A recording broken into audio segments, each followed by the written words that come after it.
Good evening. This is Tina Butler for RELS311 Intro to the Bible video week 8.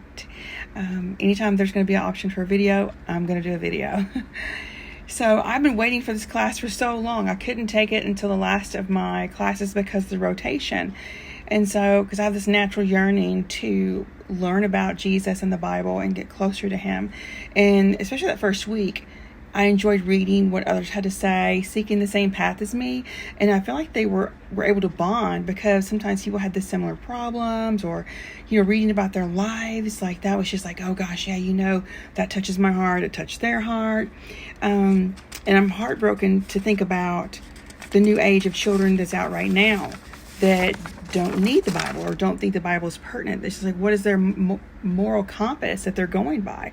What standards are they holding themselves accountable to? I feel like the more knowledge that you glean from the Bible will only help you help others on their journey. I would like to know what was going on during the silent years before the Old and New Testament. I believe there was 400 years there that was just silence. I never really knew how important to know the situation of what was going on in the time period to help us understand it better. This class has really opened that up for me, and so it's been so cool to learn what was going on around them. For example, when Pontius Pilate washed his hands after allowing the crowds to pick Jesus, I just thought he washed his hands. I didn't know what that meant, but when you start studying it in the rules and rights or regulations of that time period, you know that the act of washing their hands is saying, I'm free from that. Like, you cannot charge me for this. I am free of this act. So, and I didn't know that. Week 3, the translation of poetry. I had no idea the Psalms were supposed to be sung. That was exciting. So now whenever I'm reading them, I'm trying to sing them, and I think it's awesome.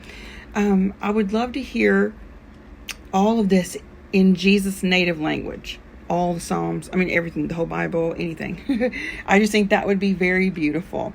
I do think that the King James Version is so hard to understand and I really enjoy using many different Bible translations to get a better comprehension of what I am reading.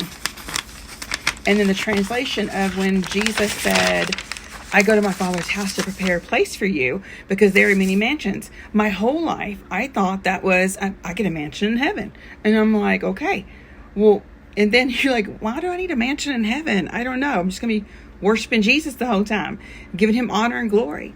Why do I need a mansion? And then once you look at the real translation of it, it actually means room. It doesn't mean mansion. My Father's house has many rooms. So my question is like, are we all going to be living in the same mansion? The parables. I loved week 5 when people opened up about what touches their heart and moves them. Mine obviously was the parable of the prodigal son, because that is me. And Jesus came running after me and brought me back home, accepted me back into his arms. And I'm very humbled. I'm very thankful for that moment, because I don't know. There's no telling what I'd be doing if he had not. And I love the prophecy books. And I like to think about the future and what is to come. I personally believe in the rapture. And so I really think that we're close. I know nothing else needs to happen before the rapture. I know a lot of people do not believe in the rapture, but I do.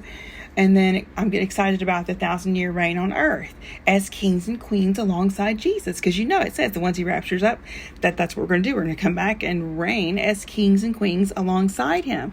Obviously, he's in charge. But, with our supernatural bodies, too. I think that's awesome. We won't get sick. That's just so amazing to look forward to. And then here's my last page here. The letters. I love the stories of Paul. I've got a very vivid imagination. So when I think about Paul being in those stocks, maybe bent over with his arms, and he's singing, and the earthquake comes and everything breaks loose and he's battered and bruised and he's trying to get out of there. And that is such a good visual. And also I think that there's a lot of people that translate the letters incorrectly. I think there's a verse about women should stay quiet in church. I think that was, from what I remember, directly directed at some women that were causing trouble in a church. So I don't believe that means that women can't teach or preach in a church. That's just my personal opinion. But I think there's a lot of people out there that do. I so enjoyed this class. And I just want to say at the end that I appreciate you being so gracious with me. I had to go to the VA and get some medicine for my anxiety on Thursday, because I can't, hadn't been able to leave the house for 2 hours at a time. And it's just, I've been a mess. And I know I'm happy that she's in heaven. I'm happy that she's with my dad. But my life's been flipped upside down, and I'm just really confused about my path now. And anyway, thank you so much. And please continue to pray for me. God bless you.